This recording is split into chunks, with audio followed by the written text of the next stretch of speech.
आपकी बुद्धि परिमार्जित हो जाएगी कि ईश्वर एक है, ईश्वर तक जाने का रास्ता एक है और बिना जुक्ति लिए हम ईश्वर को प्राप्त नहीं कर सकेंगे। ज्ञान के अभाव में पूजा पाठ तो सब लोग करते हैं, लेकिन अनेरे पूजा में लगे हैं। वह पूजा आपको कहीं पहुंचाने वाली नहीं है।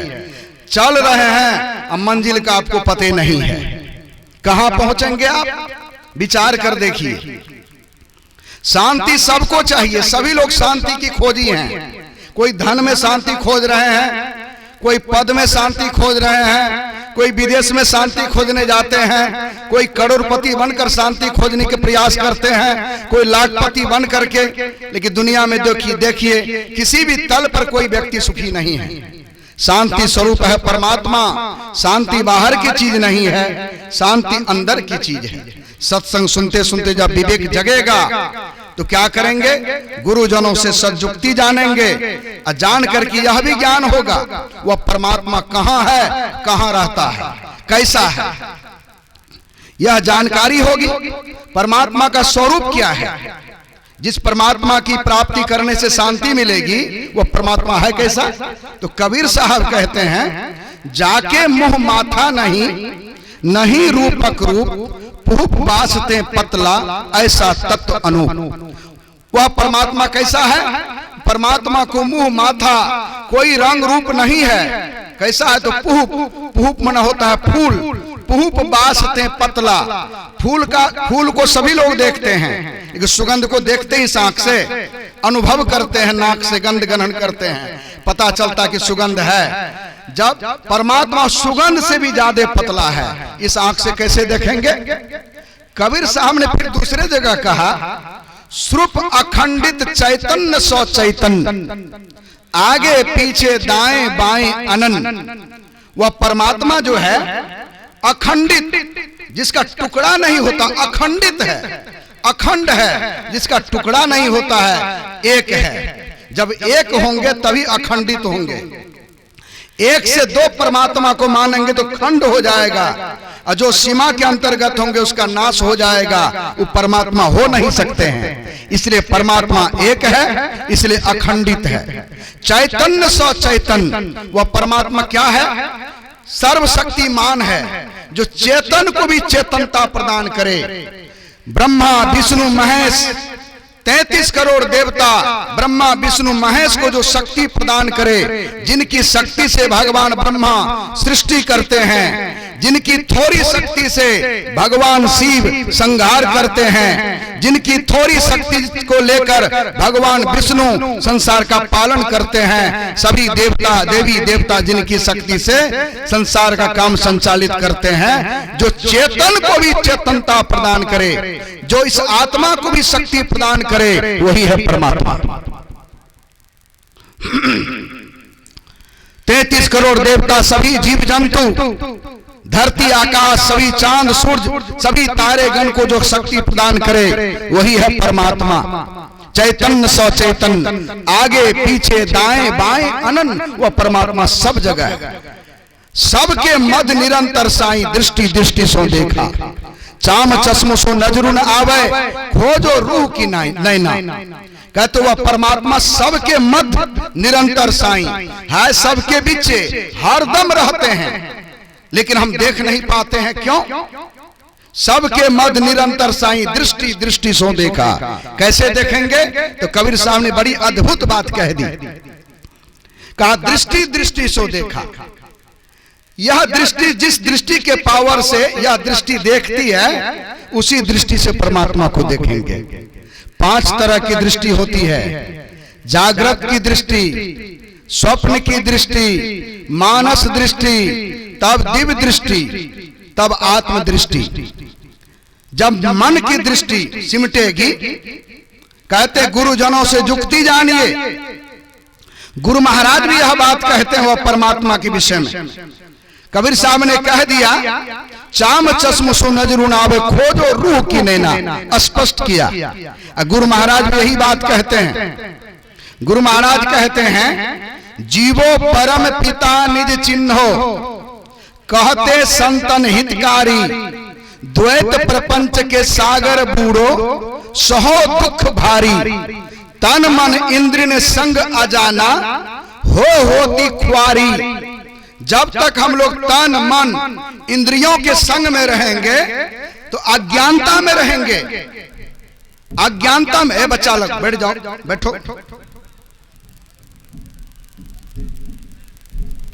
जब तक तन मन इंद्रियों के संग में रहेंगे, अज्ञानता में रहेंगे, परमात्मा का ज्ञान नहीं कर सकेंगे।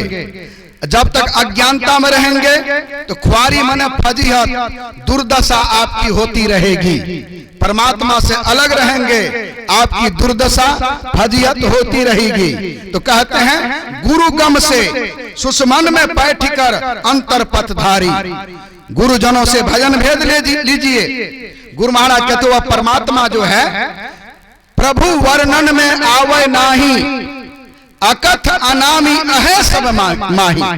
प्रभु में अटाही प्रभु अट न सकाई, वह वाणी का विषय नहीं है। कबीर साहब यही कहते हैं, गुरु महाराज भी यही बात कहते हैं। वाल्मीकि ऋषि ने क्या कहा? भगवान राम ने वाल्मीकि ऋषि कुटिया में ठहरे, वहां आगत स्वागत हुआ। जब वहां से विदा होने लगे तो कहा कि मुझे कोई बढ़िया जगह बताइए जहां सारी सुविधा हो, मैं बढ़िया से 14 वर्ष तक रह सकूं। वाल्मीकि ऋषि ने क्या कहा? जहां आप नहीं हैं, जहां न हो ही तहां देहूं कहीं। जहां आप नहीं हैं वह जगह हमको बता दीजिए, हम आपको रहने की जगह बता देंगे। तो वाल्मीकि ऋषि ने कहा, हे राम, मैं आपको अच्छी तरह जानता भी हूं और पहचानता भी हूं। राम स्वरूप तुम्हार वचन अगोचर बुद्धि पर, अविगत अकथ अपार, नेति नेति नित निगम कहा। हे राम, तुम्हारा स्वरूप क्या है? राम स्वरूप तुम्हारा कहते हैं वह इंद्रियों के ज्ञान में आने वाले नहीं, बुद्धि से परे, आंख से देखने में आने वाले नहीं, किसी भी हाथ के पकड़ में आने वाले नहीं, किसी भी इंद्रियों के ज्ञान में आने वाले नहीं। देखिए, जैसे दीवाल घड़ी है, टेबल घड़ी है और हाथ की घड़ी है। जिस यंत्र से आप दीवाल घड़ी के कलपुर्जे को खोल लेंगे, पकड़ लेंगे, जिस यंत्र से आप टेबल घड़ी के कलपुर्जे को खोल लेंगे, पकड़ लेंगे, उस यंत्र से आप हाथ की घड़ी के कलपुर्जे को न खोल सकेंगे न पकड़ सकेंगे। इसको इस तरह से समझ लीजिए। क्यों? क्योंकि दीवाल घड़ी का कलपुर्जा मोटा मोटा होता है, टेबल घड़ी का कलपुर्जा मोटा मोटा होता है, मोटे मोटे यंत्र के पकड़ में आ जाता है। हाथ की घड़ी का कलपुर्जा महीन और बारीक होता है, इसलिए मोटे मोटे यंत्र के पकड़ में हाथ की घड़ी का कलपुर्जा न आएगा, न खोलने में आएगा। इसके लिए बारीक यंत्र की आवश्यकता होती। परमात्मा ने इंद्रियों को बहिर्मुखी बनाया है। मोटे मोटे इंद्रियों से मोटे मोटे जगत का ज्ञान होता है। परमात्मा का ज्ञान करने की शक्ति, क्षमता इन इंद्रियों को नहीं है। तब इसके लिए जैसे आंख का विषय है रूप, कान का विषय है शब्द, अगर किसी की आंख खराब हो जाए तो देखने का काम कान से होगा नहीं।